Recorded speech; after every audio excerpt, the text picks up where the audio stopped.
kabarnya?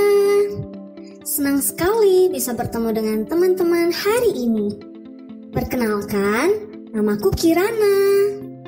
Aku akan bersama-sama dengan teman-teman untuk bersekutu dan diberkati oleh kebenaran firman Tuhan. Yuk, disiapin Alkitabnya ya teman-teman. Oke. Minggu lalu kita udah mendengarkan kabar baik tentang keselamatan yang hanya ada di dalam Tuhan Yesus. Siapa yang percaya kepadanya akan diselamatkan. Masih ingat ya teman-teman? Nah, ternyata nggak semua orang bisa langsung percaya loh teman-teman. Ada juga yang menolak. Kasian ya mereka yang menolak keselamatan. Tapi puji Tuhan ada juga yang mau percaya. Siapa ya mereka? Penasaran? Yuk, mari buka Alkitabnya di dalam Kisah Para Rasul pasal 17 ayat 16 sampai 34 ya.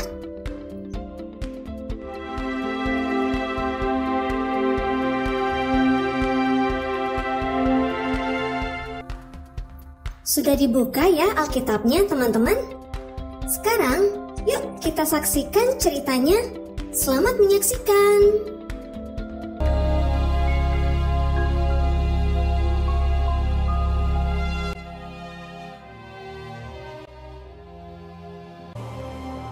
Sementara Paulus menantikan mereka di Athena, sangat sedih hatinya karena ia melihat bahwa kota itu penuh dengan patung-patung berhala. Karena itu di rumah ibadat ia bertukar pikiran dengan orang-orang Yahudi dan orang-orang yang takut akan Allah, dan di pasar setiap hari dengan orang-orang yang dijumpainya di situ. Dan juga beberapa ahli pikir dari golongan Epikuros dan Stoa bersoal jawab dengan dia, dan ada yang berkata, "Apakah yang hendak dikatakan si Plater ini?" Tetapi yang lain berkata, "Rupa-rupanya ia adalah pemberita ajaran dewa-dewa asing. Sebab ia memberitakan Injil tentang Yesus dan tentang kebangkitannya."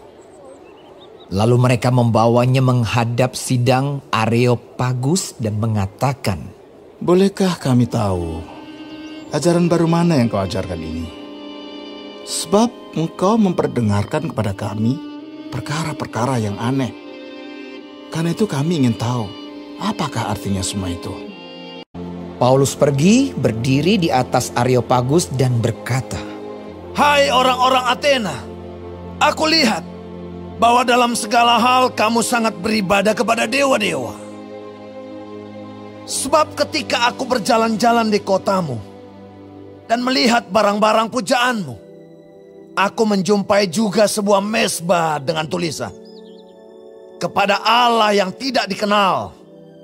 Apa yang kamu sembah tanpa mengenalnya? Itulah yang kuberitakan kepada kamu. Allah yang telah menjadikan bumi dan segala isinya. Ia yang adalah Tuhan atas langit dan bumi. Tidak diam dalam kuil-kuil buatan tangan manusia. Dan juga dia tidak dilayani oleh tangan manusia, seolah-olah ia kekurangan apa-apa. Karena dialah yang memberikan hidup dan nafas dan segala sesuatu kepada semua orang, supaya mereka mencari dia.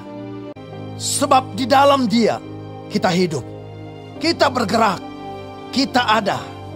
Sebab kita ini dari keturunan Allah juga. Kita tidak boleh berpikir bahwa keadaan ilahi sama seperti emas atau perak atau batu. Maka sekarang Allah memberitakan kepada manusia bahwa di mana-mana semua mereka harus bertobat. Karena ia telah menetapkan suatu hari pada waktu mana ia dengan adil akan menghakimi dunia oleh seorang yang telah ditentukannya. Sesudah ia memberikan kepada semua orang suatu bukti tentang hal itu, dengan membangkitkan dia dari antara orang mati. Ketika mereka mendengar tentang kebangkitan orang mati, maka ada yang mengejek dan yang lain berkata, Lain kali saja kami mendengar engkau berbicara tentang hal itu. Lalu Paulus pergi meninggalkan mereka. Tetapi beberapa orang laki-laki menggabungkan diri dengan dia dan menjadi percaya. Di antaranya juga Dionysius, anggota majelis Areopagus, dan seorang perempuan bernama Damaris, dan juga orang-orang lain bersama-sama dengan mereka. Nah, itu tadi kisahnya teman-teman. Sebenarnya semua orang sangat membutuhkan keselamatan. Makanya kabar baik akan terus diberitakan oleh setiap orang-orang yang sudah percaya kepada Tuhan Yesus. Termasuk saya dan kamu. Ya enggak? Iya, puji Tuhan. Walau enggak mudah, mari kita coba menyaksikan kepada orang lain ya tentang keselamatan yang sudah kita terima. Oke teman-teman, sekian dulu persekutuan kita kali ini ya. Sampai ketemu di persekutuan berikutnya. Tuhan Yesus memberkati. Shalom.